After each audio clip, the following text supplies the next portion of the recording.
Hello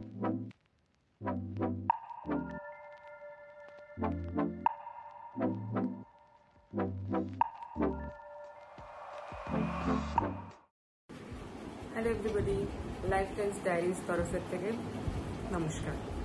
তো আজকে আমরা আবার নিয়ে চলে এসেছি আরেকটা ব্লগ অ্যান্ড এবারে হবে Kolkata to Takdah without any stop. So route যারা আপনারা তাকদা জানেন তারা সবাই জানেন যে তাকদা দার্জিলিংয়ের মধ্যে পড়ছে অ্যান্ড শিলিগুড়ি রুটটা হয়েই তাকদা যেতে হয়। তো সেজন্য আমাদের কাছে খুব একটা বেশি সময় নেই, যেহেতু কালকে হোলির ছুটি আছে, কালকে হচ্ছে 14ই মার্চ।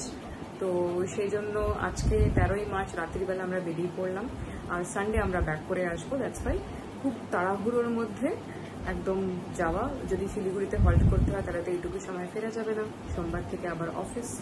সো সেই জন্য আমরা আজকে থার্সডে 13 তারিখ রাত্রে বেরিয়ে যাচ্ছি। এখন বাজছে 11:10 রাত্রিবেলা। তো আমরা আজকে যাব, কালকে পৌঁছাবো, কালকে তারপরে পরশুদিন আমরা স্টে করে আমরা তারপরের দিন রোববার বেরিয়ে আসবো। তো অবশেষে বেরিয়ে পড়লাম, রাস্তায় এসে গেছি। এখন বাজে 11:26। তো এখন বেরোলাম আমাদের বাড়ি থেকে। তো এবার দেখা যাক কখন কিরকম ভাবে কোন কোন পয়েন্টে পৌঁছচ্ছি। বলে দিই যে আমরা যখন বেড়াতে যাই নর্মালি খুব লং ডিস্টেন্স না হলে আমরা এই দোকানটা থেকেই নর্মালি খাবারটা নিই। তো খাবার বলতে একটুখানি কেক আর স্যান্ডউইচ আর শাওয়ারমা, এখানকার অপূর্ব বানায়। এই দেখতে পাচ্ছেন স্যান্ডউইচ আর শাওয়ারমা রাখা রয়েছে। এই খাবারটা এদের অপূর্ব। এদের লেমন টি কেকটাও ট্রাই করে দেখতে পারেন। অ্যাড দিচ্ছি না, বাট ডেফিনেটলি দোকানটাকে আমি রেকমেন্ড করবো। ডানলপ বাস স্ট্যান্ডের ক্রসিংটা, সময় হচ্ছে 11:41। এই সময়ও জ্যাম হতে পারে। তো এখানে ট্রাকও আছে আর গাড়ি ঘোড়াও আছে। রাস্তায় দেখলাম হোলিকা দহন হচ্ছে, তো এখন থেকে সবাই মেতে উঠেছেন হোলির জন্য। বেশ এটা ভালো পড়েছিলাম আমরা বিটি রোডে, এখন ডান দিক মুড়ছি। আর এখান থেকে ডান দিক মুড়লে পড়বো হচ্ছে সোদপুর স্টেশন রোডে। তো এইটা হচ্ছে চাকনাওয়ালা দোকানটির ঠিক অপোজিটে যে গলিটি, সেইটায় সোদপুর স্টেশন রোড হচ্ছে, সেখানেই আমরা এখন যাচ্ছি।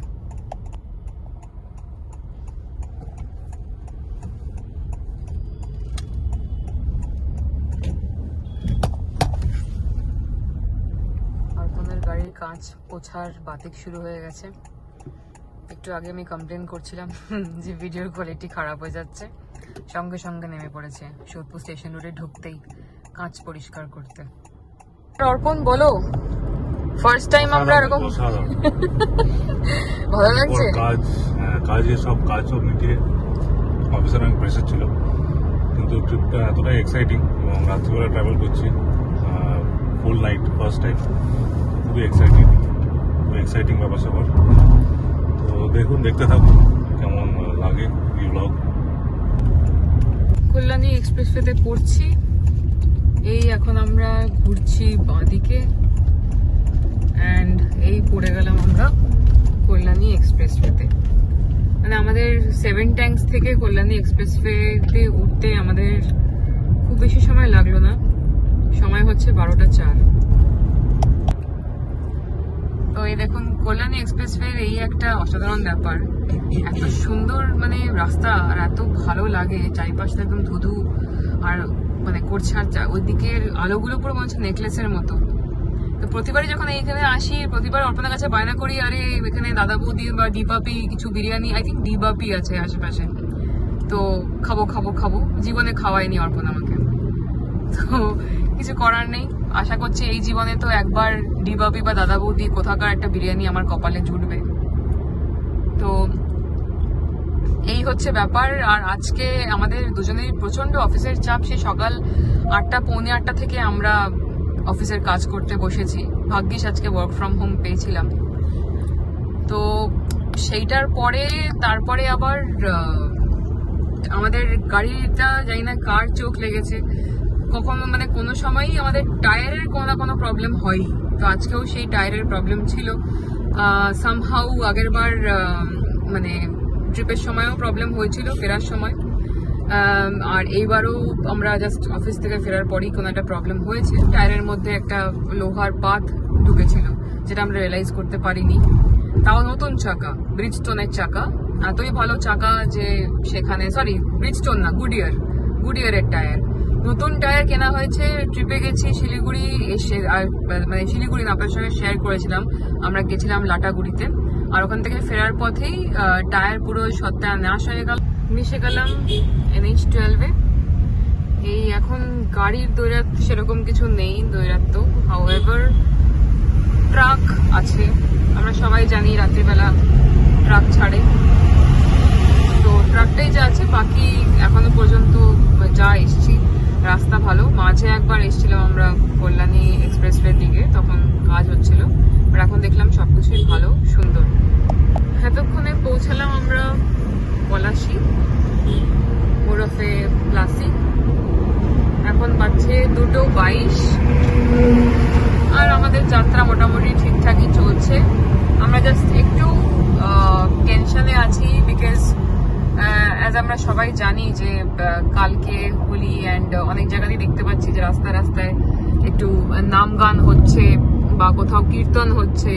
প্লাস আমরা সবাই জানি আমাদের মুসলিম ভাইদের এখন রোজা চলছে, তো এখন মোটামুটি 4:30 সময়, যতদূর আমি জানি ওই সময়টা ওদের সেহরি হয়, যখন ওরা সব খাবার দাবার খান। এই জন্য মালদা নিয়ে আমাদের একটু টেনশন আছে, বিকজ ওইখানে অনেক মুসলমান ভাইরা আছেন, ভাই বোনেরা, তো সেখানে কিরকম সময় পৌঁছতে পারবো, আশা করছি 4:30-র পরেই পৌঁছাবো, তো কিরকম কি ভিড় হতে পারে ঠিক বুঝতে পারছি না। তো যাই হোক, যেরকমই হোক ডেফিনেটলি আপনাদের জানাবো। আপাতত আমাদের জার্নি যেরকম রোমাঞ্চকর চলছিল সেরকমই রোমাঞ্চকর চলছে। আওয়াজ, গলার ভয়েস শুনে বুঝতেই পারছেন যে এখনো যথেষ্ট এনার্জি রয়েছে দুজনেরই। তো আমরা আবার আমাদের সাথী ম্যাঙ্গো বাইট খেয়ে খেয়ে আমাদের ঘুম তাড়াই, তো সেটাই চলছে আপাতত খাবার দাবার বা চা কফি কোনো স্টপই আমরা দিচ্ছি না, যতটা সম্ভব এগিয়ে যাওয়ার চেষ্টা করছি। বাট যেখানেই কোথাও দাঁড়াবো ডেফিনেটলি আপনাদের শেয়ার করবো, যাতে আপনারাও ট্রাভেল করলে সেই সব জায়গায় যেতে পারেন।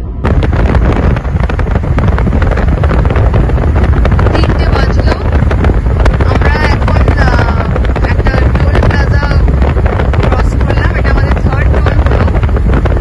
আর মোটামুটি এখান থেকে ফারাক্কা আরো দেখাচ্ছে 93 কিলোমিটার মতো, আর এই মালদা আরো 30 কিলোমিটার এক্সট্রা ফ্রম ফারাক্কা। তো এক্সপেক্ট করছি আমরা ফারাক্কাতে মোটামুটি 3:30 তো হবে না, সরি ভুল বললাম, 4:30 নাগাদ পৌঁছে যাবো এই এক্সপেক্ট করছি। তো বাইরেটা দেখতে পাচ্ছেন যে একটু কুয়াশা আছে, কিন্তু এত ভালো মানে তো লাগছে, মানে কি বলবো, মানে যেই সব রাস্তা রীতিমতো আমরা স্ট্রাগল করে ক্রস করেছি জ্যাম ফ্যামের মাঝখানে, সেই রাস্তা যেরকম স্মুথলি একদম মাখনের মতো চলে যেতে পারবো, সেইটা না মানে সিরিয়াসলি ভাবতে পারিনি। আমরা দুজনেই মানে এইটাই ভাবছি তখন থেকে যে এত, হ্যাঁ রাত্রেবেলা অর্পণা বলছিল যে একটু ভিজিবিলিটির প্রবলেম হয়, কিন্তু এত খালি রাস্তা থাকলে একটুখানি কষ্ট করে যদি ভালো করে চোখ দিয়ে দেখেও নেওয়া যায় যে কোথায় কি আছে, মানে চালানোটা কিন্তু খুব একটা বড় চ্যালেঞ্জ নয়, ইনফ্যাক্ট কোনো চ্যালেঞ্জই নয়। বাড়িতে খুব বকাবকি করছিল রাত্রিবেলা কেন বেরোবি, রাত্রিবেলা খুব আনসেফ এই সেই, তবুও আমরা জোর করে বেরিয়ে পড়েছি। তো বেরিয়ে দেখছি তো খুবই ভালো, ভোরবেলা বেরোনোর থেকে রাত্রিবেলা বেরোনোটা আই থিঙ্ক অনেক বেশি মানে এনজয়েবল বলে আমাদের মনে হচ্ছে, বিকজ ভীষণই ভালো লাগছে। আর এই বাইরের নাজারাটা তো আমি ভালো করে ক্যাপচারও করতে পারছি না, বিকজ এই আমার ফোনের আবার নাইট ভিশন ক্যামেরা ব্যাপারটা, মানে রাত্রিবেলা কম আলোর ছবিগুলো খুব একটা ভালো আসে না, বাট যতটা পারছি আমি ক্যাপচার করার চেষ্টা করছি। ঢুকে গেলাম ফারাক্কা ব্যারেজ, সময় হচ্ছে 4:21। ইট সিমস কি ফারাক্কা ব্যারেজের এখানে ট্রাফিকটা হচ্ছে অবশ্যম্ভাবী, সে দিনের যে সময়ই হোক না কেন আমরা সব সময় এসে রেখে নিয়েছি। সকাল হয়েছে, সন্ধে হয়েছে, রাত হয়েছে, আজকে ভোর হয়ে গেল, কখনোই এই ব্যারেজের ব্রিজটা ফাঁকা থাকে না বা নর্মাল ট্রাফিক থাকে না, সবসময় এখানে ট্রাফিক স্লো এবং গাড়ি, বাস, ট্রাক এদের আনাগোনা। আমরা কালিয়াচকে ঢুকে গেছি, কিন্তু এখানে অদ্ভুত ব্যাপার, মানে এটা এক্সপেক্ট করিনি আমি যে এতটা কুয়াশা দেখতে পাবো। এটা কিন্তু ধোঁয়া নয়, এটা কুয়াশা, যেটা আপনারা দেখতে পাচ্ছেন। মানে আমরা ভাবলাম বুঝি এত চারিদিকে মানে কালকে ন্যাড়া পোড়া হয়েছে রাত্রিবেলা, সেই জন্য হয়তো সেরকম কিছু হয়েছে, বাট তা কিন্তু নয়, পুরো ঘন কুয়াশা এখানে। আর টেম্পারেচার কিন্তু 22 ডিগ্রি, যথেষ্ট ঠান্ডা ঠান্ডা হাওয়া লাগছে। এখন বাজছে 4:54। যথেষ্ট তাড়াতাড়ি আমরা মানে যেরকম এক্সপেক্ট করেছিলাম সেরকম আমরা পৌঁছে গেছি এখানে।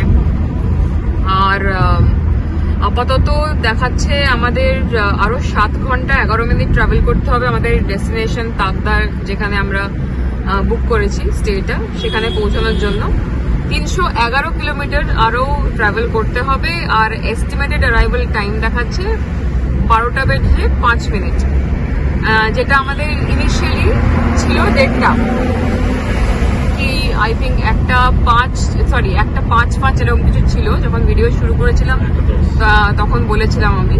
তো এখন সেটা কিন্তু কমে গিয়ে 12:05 হয়েছে, থ্যাঙ্কস টু অর্পণের গাড়ি চালানো। বাট হ্যাঁ, কালিয়াচক পৌঁছাবার ঠিক আগে যেই মানে টোলটা আছে, ওখানে যথেষ্ট জ্যাম পেয়েছি আমরা। তো জানি না কেন এতটা জ্যাম ছিল, সবকটা বুথই প্রায় ফাংশনাল ছিল, বাট স্টিল। তো সেটাই জাস্ট জানিয়ে দেওয়া যে ভোরবেলা আসলেই মানে সব টোল প্লাজা ফাঁকা পাবেন, সেরকম কিন্তু নয়।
Good morning everyone. আমরা এই মুহূর্তে জাস্ট ব্রেকফাস্ট করলাম, যেটা রাত্রে দেখিয়েছিলাম আমাদের ফেভারিট শপ ডারিওল থেকে, যেটা স্যান্ডউইচ খেয়ে এনেছিলাম, সেটা এখন খেয়ে আমরা ব্রেকফাস্ট সারলাম। এখন বাজছে 5:21। তো দেখতেই পাচ্ছেন এখনো মোটামুটি এনার্জি বজায় আছে দুজনেরই, ইটস নট জাস্ট মি, অর্পণেরও একদম সেম এনার্জি বজায় আছে। ওকে দেখলে একটু ঘুম ঘুম লাগছে, বাট হ্যাঁ অবভিয়াসলি আমরা অনেক ঘন্টা হয়ে গেছে, প্রায় এখন তো মানে 22 ঘন্টার উপরে হয়ে গেছে আমরা না ঘুমিয়ে। যাই হোক, that doesn't matter, first time এরকম ভালোই এনজয় করছি। আর মালদা আমরা ক্রস করে গেলাম। এরপরে এখন কিন্তু 6 ঘন্টা 48 মিনিট লাগবে টোটাল আমাদের ডেস্টিনেশন পৌঁছানোর জন্য। আর 286 কিলোমিটার আর বাকি। মোটামুটি টাইম দেখাচ্ছে এস্টিমেটেড অ্যারাইভাল টাইম 12টা বেজে 8 মিনিট। তো আমরা প্রায় মানে কিছু স্টপ করলাম, একটু লু ব্রেক ছিল, প্লাস এই ব্রেকফাস্ট করলাম স্টপ করে, প্লাস যেরকম বলেছিলাম যে একটা টোলে আমরা খুব জ্যাম পেয়েছি। বাকি তাছাড়া এখন পর্যন্ত কিন্তু রাস্তা ভালো পেয়েছি, কোনো প্রবলেম। বলুন আপনারা বলতে পারবেন যে এটা মার্চ মাস? একদম অবিশ্বাস্য যে যেরকম কুয়াশা আমরা মানে ডিসেম্বরেও পাইনি, সেরকম কুয়াশা পাচ্ছি মার্চ মাসে 14 তারিখে। কিছু দেখা যাচ্ছে না, মানে বেশি দূর অব্দি ভিজিবিলিটি নেই। একটু আগে তো আরো খারাপ অবস্থা ছিল, এখন একটু বেটার।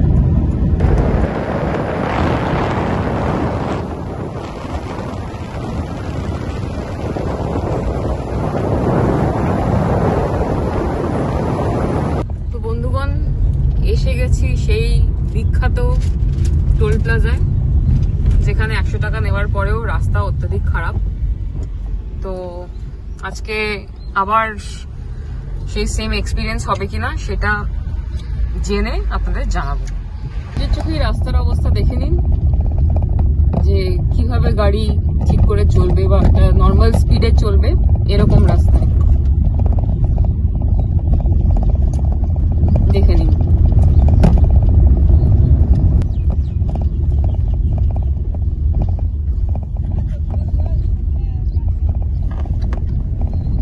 যারা দেখি বুঝতে পারছেন যে প্রচন্ড ঘুম পাচ্ছে এই মুহূর্তে। এখন বাজছে 8:15। সেই কাল 8:45 থেকে আমি জেগে, আর মোটামুটি 8:15 থেকে অর্পণ জেগে। আর তারপরে এখন 8:15 আমরা খুব কফি খুঁজছিলাম, কিন্তু কফি এখনো পাইনি। প্লাস যেই দাদার কথা আমি আমার আগের ভিডিওতে বলেছি, লাটাগুড়ির ভিডিও যেন শিলিগুড়িতে এসেছিলাম, সে দাদার দোকান বন্ধ। তো এই মুহূর্তে আমরা গিরিরাজ হোটেল কাম রেস্টুরেন্টের সামনে দাঁড়িয়ে আছি, দেখি যদি কিছু পাওয়া যায়।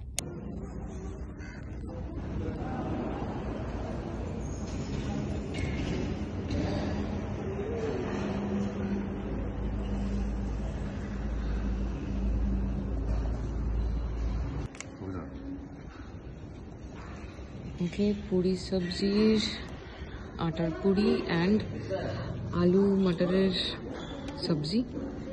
So let's see how does it test. তো এখানে আমরা খেলাম যেটা আমি দেখালাম, পুরি সবজি অ্যান্ড কফি। তো পুরি সবজি অ্যান্ড কফি মিলিয়ে কত দাম নিল? 160 দাম নিল। কফিটা হচ্ছে 30 টাকা করে, পুরি সবজি কত করে? 50 রুপিস করে। তো এই হলো এখানকার প্রাইস। ভেতরে হাইজিনের কোয়ালিটি খুব খারাপ, বাট খাবারটা ভালো ছিল। ফুলবাড়ি এন্টার করলাম, এখন শিলিগুড়ি জলপাইগুড়ির দিকে যাচ্ছি। ফুলবাড়ি এন্টার করে এখন আমরা বাঁ দিকে রাস্তাটায় ঘুরে যাচ্ছি।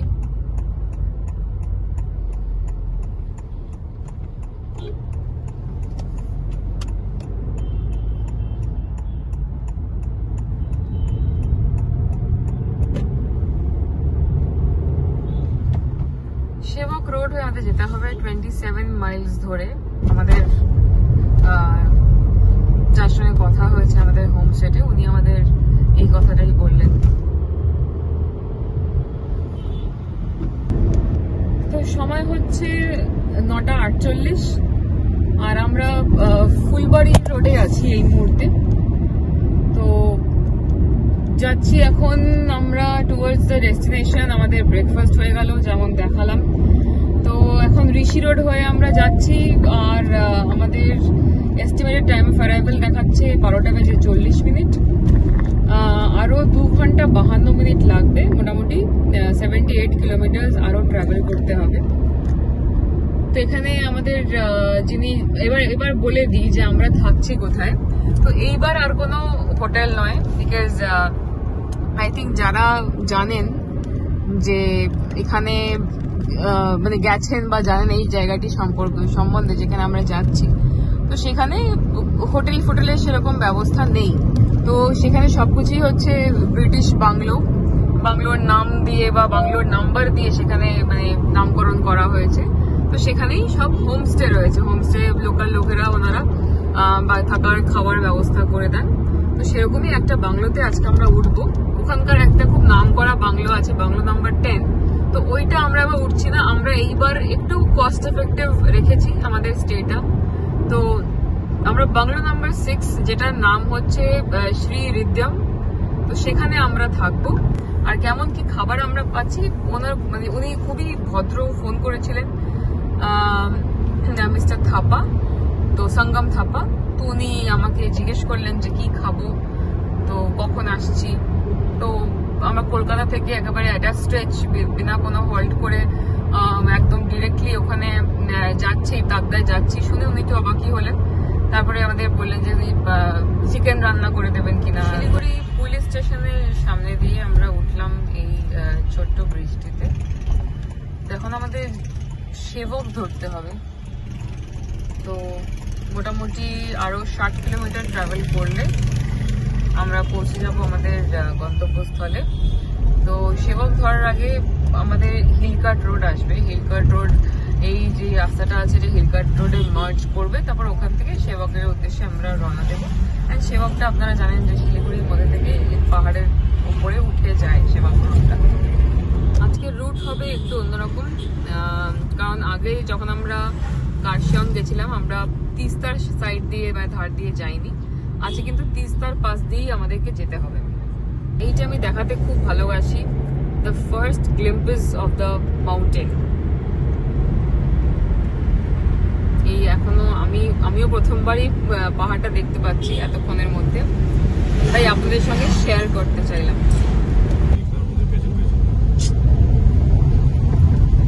আপনাদের মনে থাকবে যে এখানে খুব বাজে ফ্লাড এবং ল্যান্ডস্লাইড হয়েছিল, তিস্তা রিভার পুরো একদম উঠে এসে এতটাই ফুলে ফেপে গেছিল যে প্রচুর বাড়ি ঘর, মানুষের প্রাণ, জিনিসপত্র সব নষ্ট হয়েছে।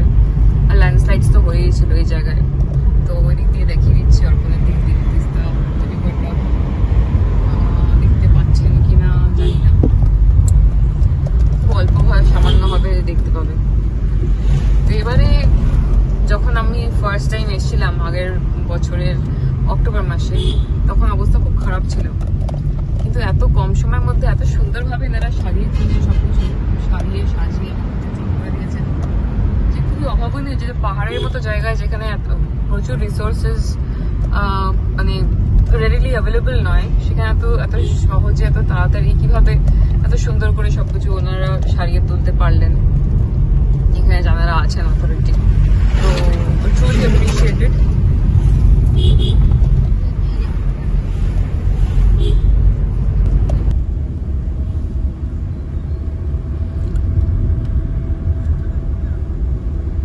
ওই পার্টটা কিন্তু তিস্তা রিভার, আমি ঠিক দেখাতে পারছি না বিকজ যেহেতু আমার সাইডে নেই, অর্পণের দিক দিয়ে দেখানোটা পসিবল হচ্ছে না।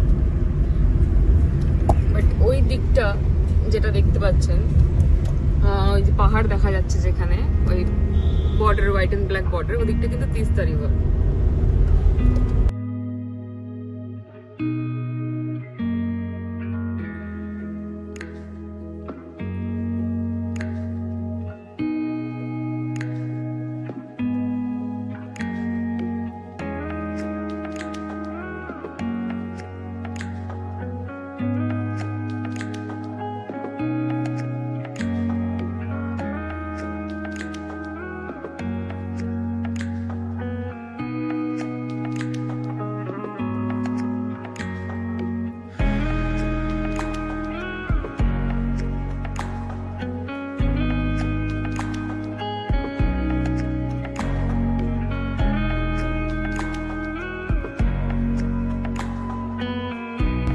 করোনেশন ব্রিজটা জাস্ট ক্রস করলাম, আমি তুলতে পারিনি ওটাকে ক্যামেরাতে বিকজ অনেকগুলো বাস চলে এসেছিল।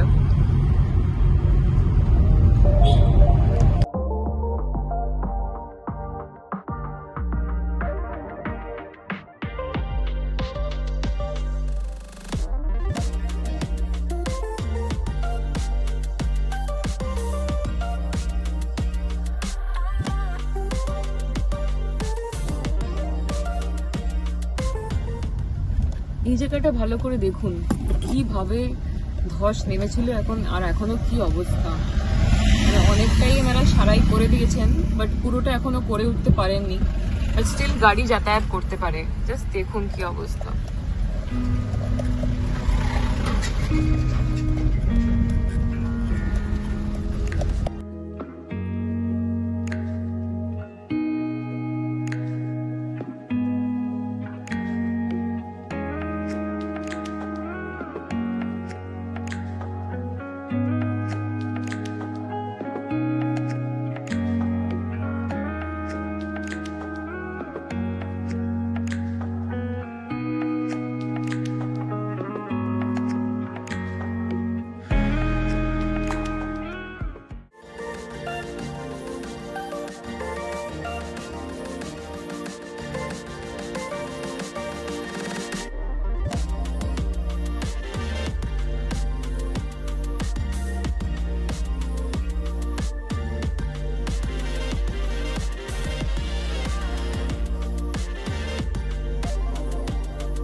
রামবি বাজার আর রিয়াং রিভার সবই মানে দুটোই ক্রস করে, মানে রামবি বাজারটা ক্রস হয়ে গেছে, রিয়াং রিভার এখন আমাদের সাথে সাথে চলছে। তো এই মুহূর্তে আমরা জিপিএসই ফলো করছি, তো ঠিক কোন তিস্তা ভ্যালি রোডের আছি বুঝতে পারছি, মানে জিপিএসটাই দেখাচ্ছে। সরি, তিস্তা ভ্যালি রোডে আমরা যাবো আরো 3 কিলোমিটার পরে, তারপরে আমাদের 27 মাইলটা খুঁজতে হবে, আর সেইটা পেয়ে গেলেই বুঝতে পারবো যে আমরা ঠিক পথে আছি।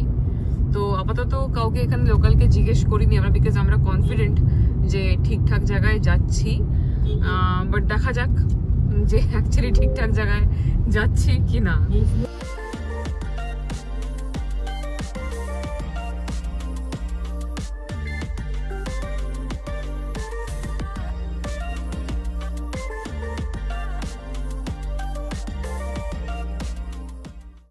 তাকদা এক্সক্লুসিভ রোড চালু হলো, যেটা এখনো খুব একটা প্রমিসিং লাগছে না এই মুহূর্তে, অনেক স্টিপ এবং রাস্তার কোয়ালিটি ভালো না, দেখেই বুঝতে পারছেন।